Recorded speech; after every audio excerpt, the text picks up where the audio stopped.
Hello and welcome to the State of Shakespeare. I'm Garrett Vandermeer.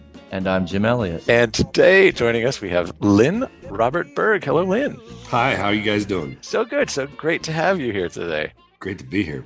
Now you're joining us from Tahoe. I am. I'm working for the Lake Tahoe Shakespeare Festival. This is my seventh season, I think. Yeah, seventh season out here. Yeah. So wait, 7 seasons at Lake Tahoe. How many at Idaho? Oh God. Like 19?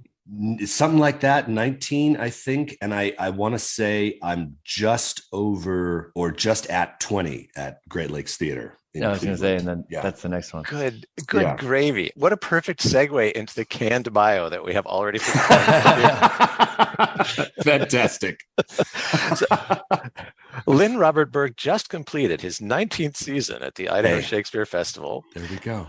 Where he recently appeared in Much Ado About Nothing and is a frequent performer at Great Lakes Theater Festival, which is Cleveland's classical theater company. And how many seasons did you say? 20 seasons there? I think 20 or 21, close to, yeah. And that includes a long-running stint as Scrooge in the annual production of A Christmas Carol. So you are Christmas in the mind of countless. Yeah, I've been doing Christmas. I've been doing Christmas Carol since 2003. I started with I think I started playing the first Charity Man, and then I moved into the Ghost of Jacob Marley. I did that for 11 years, and then I've been doing Scrooge. I think this coming year will be my 7th, I think. Lynn holds an MFA from the University of Delaware Professional Theater Training Program. That's Jeffrey Hawkins. Jeffrey Hawkins, shares many of the same credits. Yes.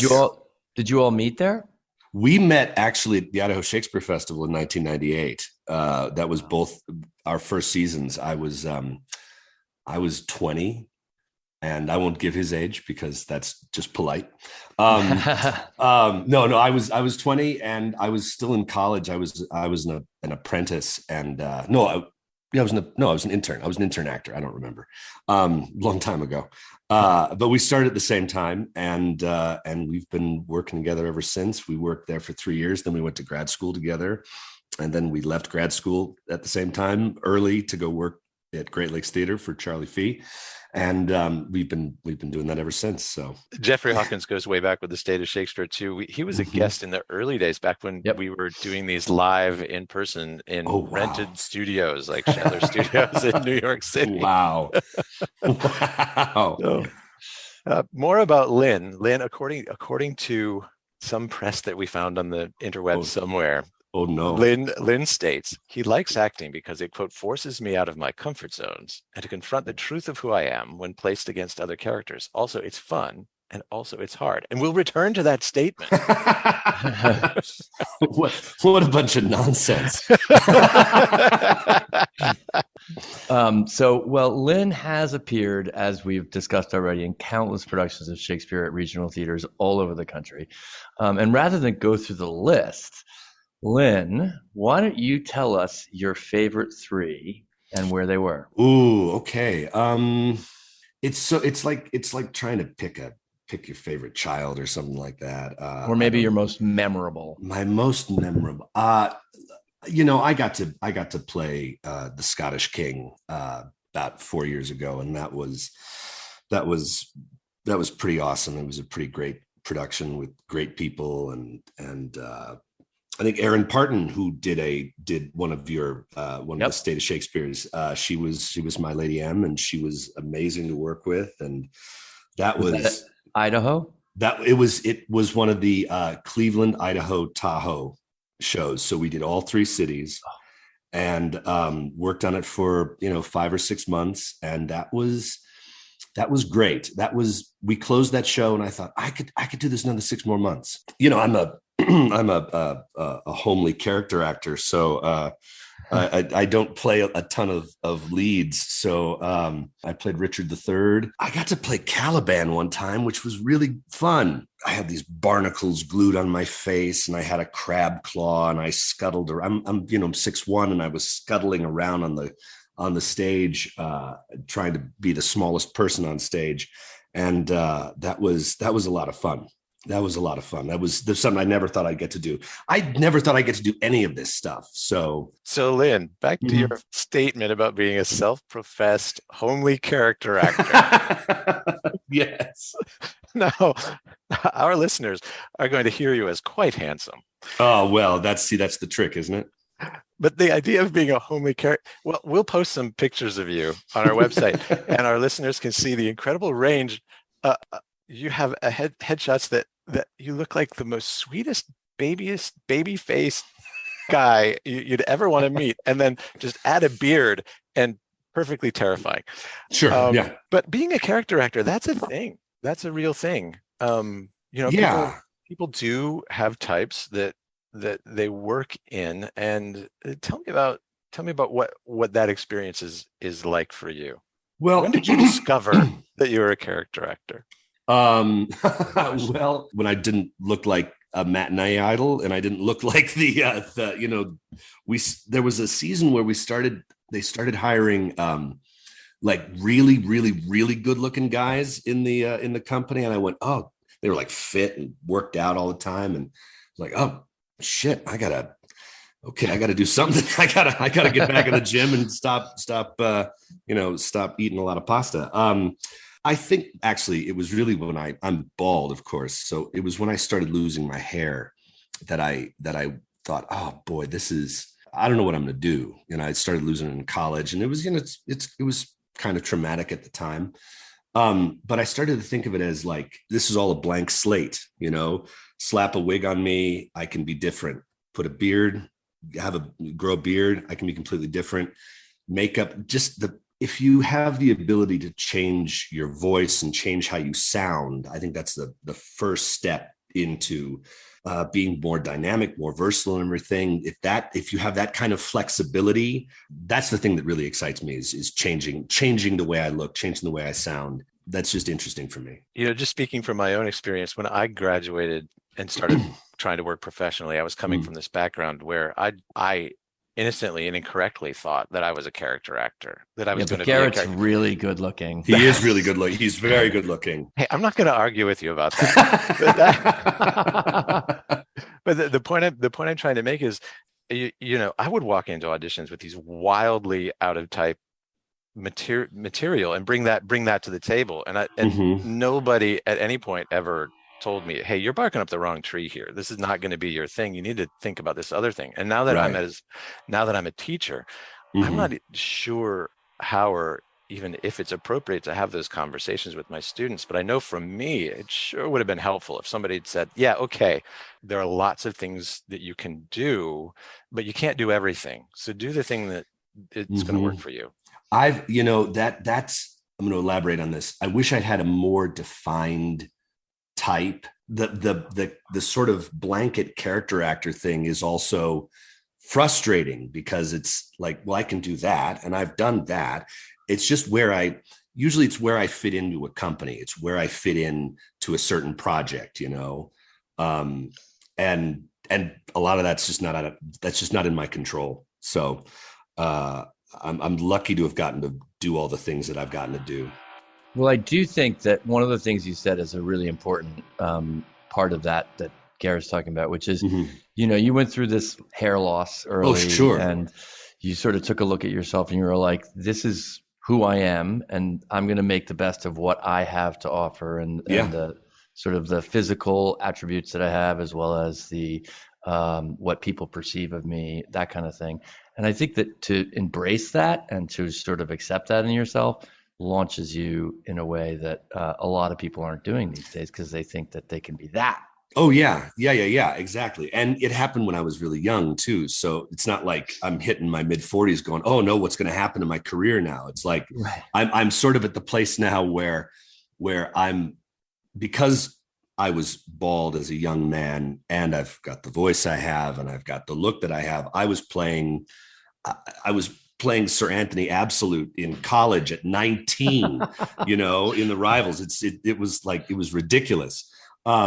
And now I'm in the age where I'm looking at the stuff I'm doing and going, I'm exactly where I, have always been preparing to be my entire career. Now I'm doing the stuff that I'm like, oh, I don't have to do the makeup for that, or I don't have to pretend more or put more stuff on to make me seem older or seem right for this. Now I'm like, this feels like I'm where I'm supposed to be. So to have had a career that spans 20 seasons at any repertory company is a big deal and something to hang your hat on as an actor. But you've got 20 years at one, 19 years at another, 7 years at another. Mm-hmm. And this doesn't happen for guys that are hard to work with or that don't have the ability to deliver the goods.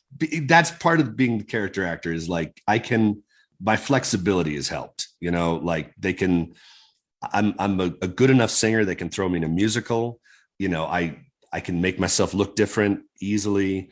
I can fit in a lot of different places. It's so great. Well, that brings to mind another question. You say you have a couple of years at a theater. You've done a couple of seasons there. You feel like you know the place pretty well. Sure, yeah. But now you've got a couple of decades at a place. What does that? How do the relationships evolve? I remember in 2014, we were doing a production of Merry Wives of Windsor. I was playing Ford in that, and I looked around and went, "Oh God, I'm one of the leaders here now. I'm one of the senior members of the company," and it felt very odd because I felt like I'm a child. I have no power. I don't know what I'm doing. And I remember when I started playing Scottish King, I called one of my mentors and I went, God, does it ever go away? This feeling of like, I'm a kid. I don't know what I'm doing. I'm making this up as I go. And he said, the thing that's really great about what we do is that it keeps us connected to this kind of childlike innocence of like, we're always creating things. It's still pretend, it's still make believe, it's still play. And I still feel like a kid at work, which I think is really healthy and really good. It keeps me creative and keeps me engaged. Well, that's actually interesting to me because you started as an intern, and I'm a big proponent of apprenticeships and internships. Yeah, I think absolutely. they're really a great starting place. But now you've seen, let's just say, 18 to 19 years of interns coming across the stages of your theaters. Yeah. Have you noticed a change in any way in those interns or apprentices? It's so the culture of being in the room is changing so much anyway, particularly just pre-pandemic and then post-pandemic. It's just a different energy. There's a different energy from, artistic management is sort of taken a step back, and the sort of hierarchy of, well, you've only been doing Shakespeare for 6 months, or this is your first Shakespeare show or whatever. It's caused, or it's asked of the room to fold everyone in like we're all just starting out at the same time and we're all at whatever level we're at, and there's much more, I don't know, acceptance and there's more opportunity for those younger voices to speak. And I think it's good. I think it's good for everybody because it gets everyone in the conversation quickly, and there's less fear from younger actors. They don't feel cowed, or they don't feel it. We're all there doing the same job. We're all there to accomplish the same thing. I think it's really healthy. Well, sure. The other side of the coin here. Now I'm going to sound like a grumpy old man. Sure.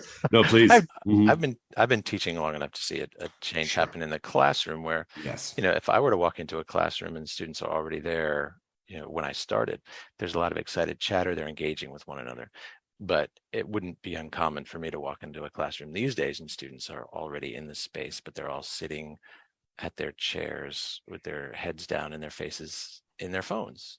Yeah. So it just, there's a real change in the way that young people relate to one another, what they do with their time when they have time. And that may be good or bad, but I think that when an ensemble is on stage together, whether it's in a rehearsal or in a performance, the phones are away and the engagement is happening. Yes. And I think that is becoming increasingly valuable and rare. Oh yeah. Yeah, absolutely. It is. I mean, what helps about Tahoe is that we're up in the mountains, so signals aren't great. So phones are not. I mean, phones are still present and everything. We've been really lucky with the group of young people that we get in, because they're all training to, have a career in New York doing musical theater and that sort of thing. But they're all workhorses, and they all want to be good, and they want to be good and participate in everything they're doing. So we've been really lucky having artists who are already have a kind of professional mindset. There aren't a lot of people who are like, well, I'm just sort of figuring myself out, and I happen to get into this play and I happen to get this job. And it's exciting. It's exciting to work with people who at such a young age have a professional mentality. All right. So Lynn, you have brought to the table a very lesser known piece from Julius Caesar. Mm-hmm. And we've been talking, Julius Caesar's been in the national consciousness for a little while. Ever since the production in the park in New York.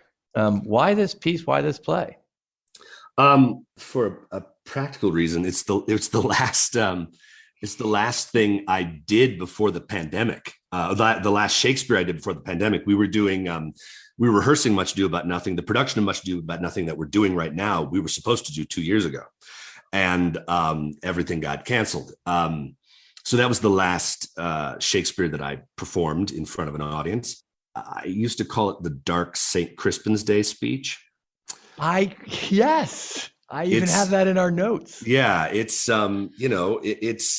it's Brutus putting a spin on something that's pretty awful. I mean, it's murder, it's assassination, it's fomenting an insurrection, as it were. It's rising up against the government, and it's putting a super positive spin on it. And it's interesting to me too, because it's the most passionate I think that Brutus gets in the play. I think it's the height of his idealism and his passion is in this speech. It's the contrast between him and the rest of the team. The rest of the team, they're looking for power, or they're bent out of shape about Caesar. And this is Brutus uniting them around something that's better, or trying to say that what they're doing is better than what they're actually doing. Just for some context, it's Act 2, Scene 1. They're saying we need to take an oath with each other. Yep, exactly. But what's the oath for? Is it an oath to go ahead and kill Caesar, or is it an oath for post-killing Caesar? It's the oath for them to get behind this project, to get behind this plot. It is the oath to let's swear it that we're going to do it. And Brutus is saying we don't have to swear anything, because this is from our blood. This is from who we are as Romans. We don't need to swear. People who swear, they're swearing on lost causes, or they're swearing out of fear. We don't need to be afraid. This is not a lost cause. We just need to do it, because we're in the right. You want to do the speech? Let's do it. Yeah. No, not an oath. If not the face of men, the sufferance of our souls, the time's abuse, if these be motives weak, break off betimes, and every man hence to his idle bed. So let high-sighted tyranny range on, till each man drop by lottery. But if these, as I am sure they do, bear fire enough to kindle cowards, and to steal with valor the melting spirits of women, then countrymen, what need we any spur but our own cause to prick us to redress? What other bond than secret Romans that have spoke the word and will not palter? And what other oath than honesty to honesty engaged, that this shall be, or we will fall for it? Swear priests and cowards and men cautious, old feeble carrions and such suffering souls that welcome wrongs, unto bad causes swear, such creatures as men doubt, but do not stain the even virtue of our enterprise, nor the insuppressive metal of our spirits, to think that or our cause or our performance did need an oath, when every drop of blood that every Roman bears and nobly bears is guilty of a several bastardy, if he do break the smallest particle of any promise that hath passed from him. It's and the thing I wrote was it has a whiff of the St. Crispin's Day speech, and instead of wishing for more men, the people are asking for an oath. Yeah. It's really fascinating that you can see sort of the structure that Shakespeare's using is very similar to the Crispin's Day. Yeah. And when I was playing it, he wrote it right before Hamlet. When I was playing the part, I thought, because a lot of particularly his, Brutus's speeches earlier in the play, they have the same kind of, moral questioning, the should I or shouldn't I, or why should I do this? They're less existential and more about, they're more legalese. It's more like we're figuring out the moral. There's a moral question, but how can we reconcile it legally? Mm-hmm. And the rhetorical arguments and the way it's fascinating. And I love this speech because this is the culmination of all of that. Why am I doing this? Why should we do this? Why should I do this? And there's as much convincing himself as there is convincing the fellow conspirators, and that's fascinating to me. Well, yeah, 100% I agree. I think it's interesting just in terms of your work on the speech. The big change came 1, 2, 3, 4, 5, 6 lines in on the "but if these," as I am sure they do.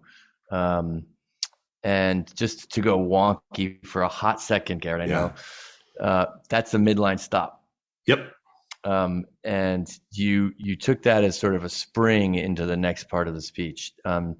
Is this something that you just do naturally at this point, or do you still do like parse and do scansion and all that kind of stuff? I do scansion. I'm a scansion wonk too. I mean, this is all technical stuff. I mean, it's, he wrote in a form.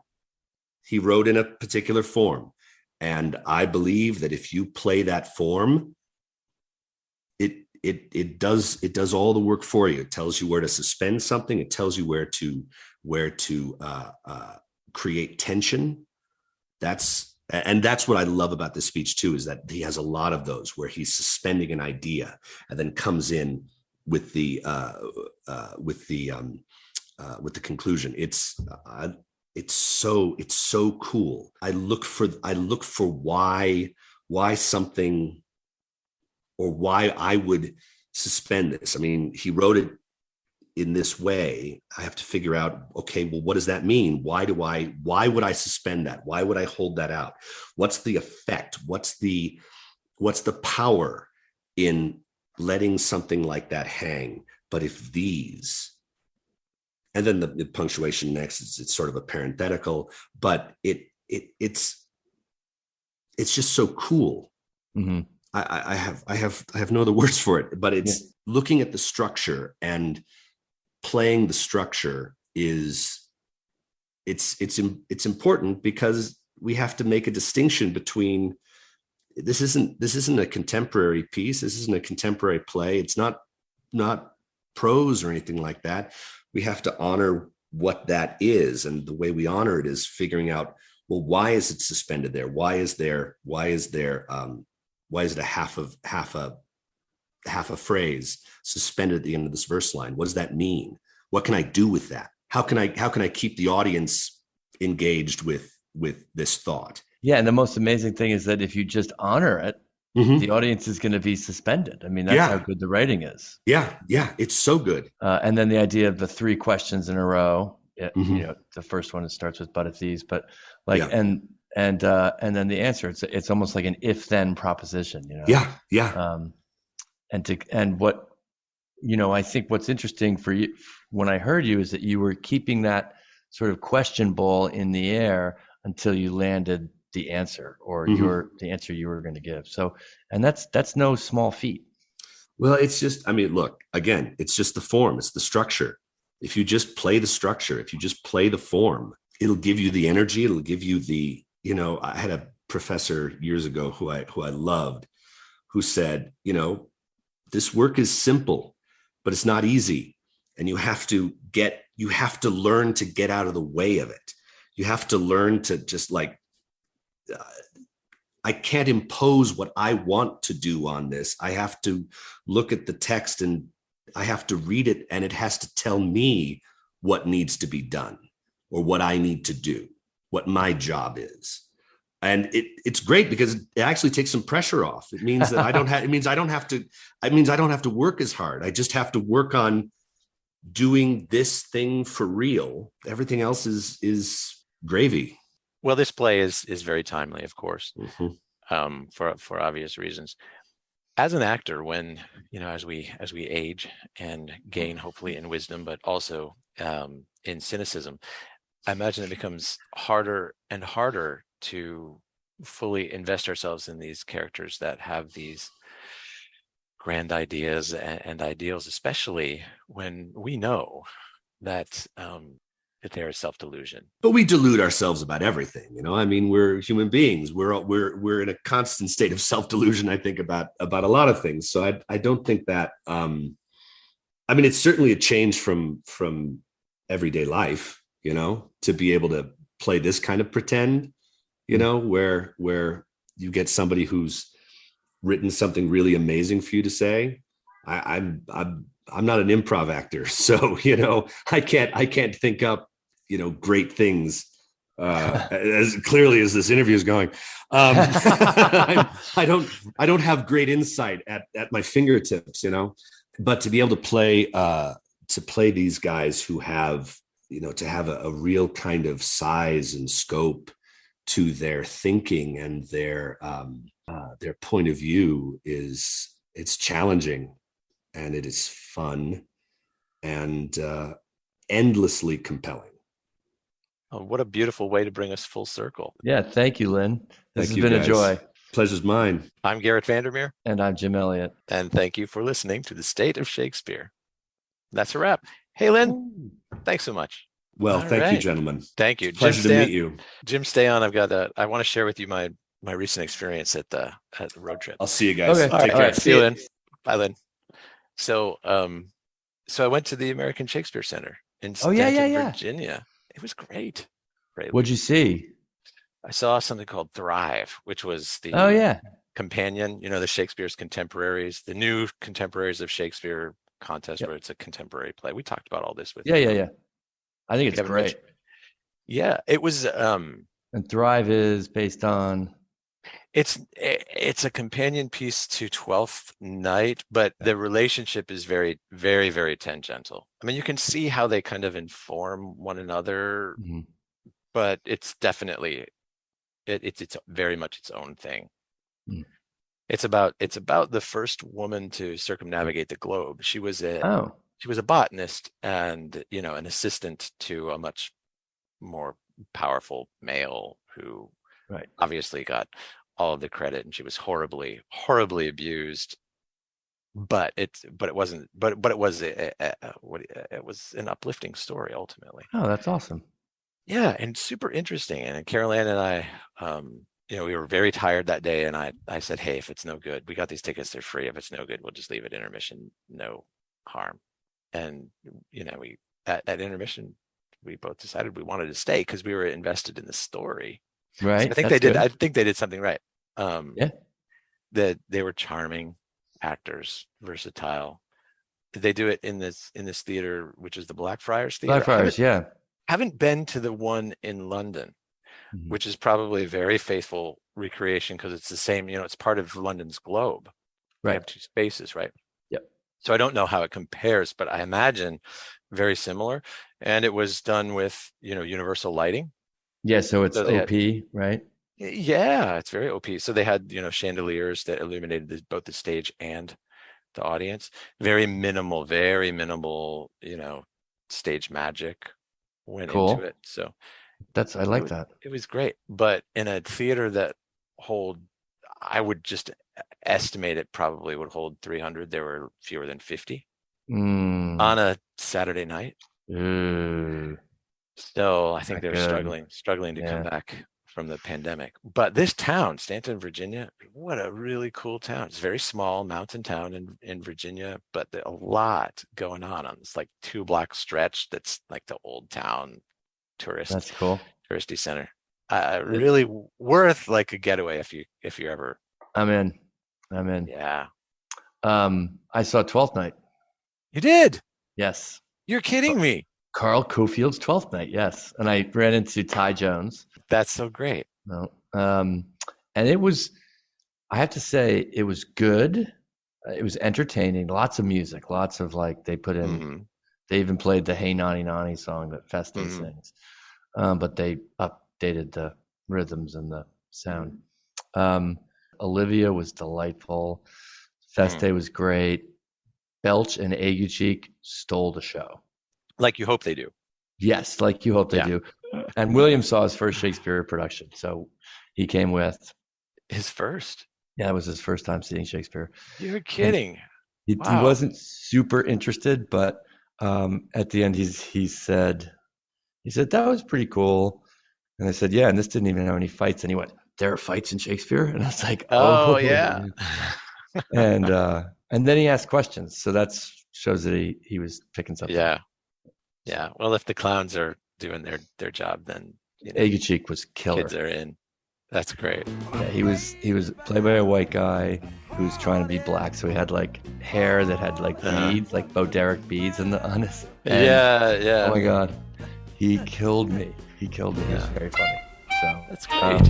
Yeah, it was fun. So I was glad that we made it.